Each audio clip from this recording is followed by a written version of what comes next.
Il 23enne Anthony Allia ha vinto l'edizione del 2024 dell'assalto a Upagliaro. È stato bellissimo, una lezione bellissima, ringrazio i partecipanti e soprattutto ringrazio mio fratello e mio cugino che mi sono saputi alzare.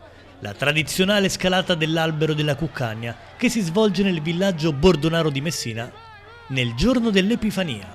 Una tradizione antica che si ripete ogni anno il 6 gennaio, nel giorno dell'Epifania. Nella piazza del villaggio messinese viene collocato un palo di legno alto circa 8 metri e successivamente viene realizzato Upagliaro. E ogni anno torna qui a Messina questa tradizione. Siamo proprio sotto l'albero. Sì, infatti siamo sotto la struttura dell'albero costituita da intrecci di rami di castagno che vengono posti in essere con questa struttura tipo una forma di capanna, ecco.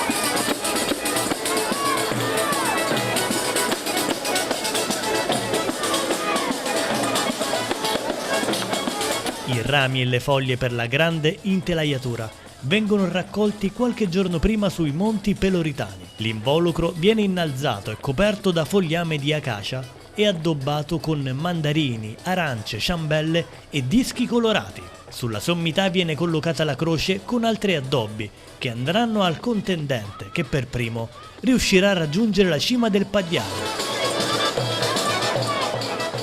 Tutti i rami vengono fatti annualmente perché sono rami, diciamo, non secchi ma verdi, perché permettono l'intreccio. Quindi si sale su nelle montagne, si scelgono i castagni tramite anche il corpo forestale che ci indica la zona dove poter prenderli, quindi si puliscono tutti, quindi si prendono tutte le quantità e poi qui sul posto, diciamo, si viene fatta la struttura che poi viene issata e poi l'indomani viene rivestita con le foglie e poi stamattina, diciamo, abbiamo messo tutti gli addobbi. Si parte tutti insieme, quindi? Sì, diciamo che ci sarà il cosiddetto colpo di mortaio. Ogni concorrente ha 2 persone che lo issano su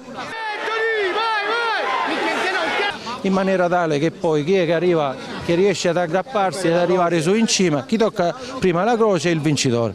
Padre Severino, parroco di Bordonaro, e il comitato feste del villaggio hanno rinnovato l'antica tradizione portando avanti un grande momento di aggregazione. È un momento di festa, un momento di socializzazione anche di tanti giovani.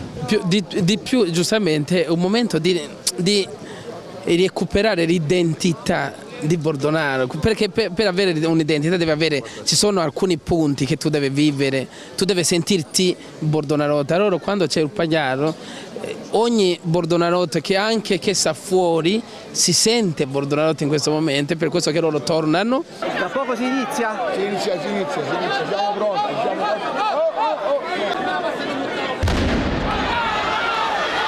Nonostante la pioggia che ha reso più ardua l'impresa, la gara si è svolta senza complicazioni e in pochi secondi il giovanissimo Anthony è riuscito a conquistare la vittoria.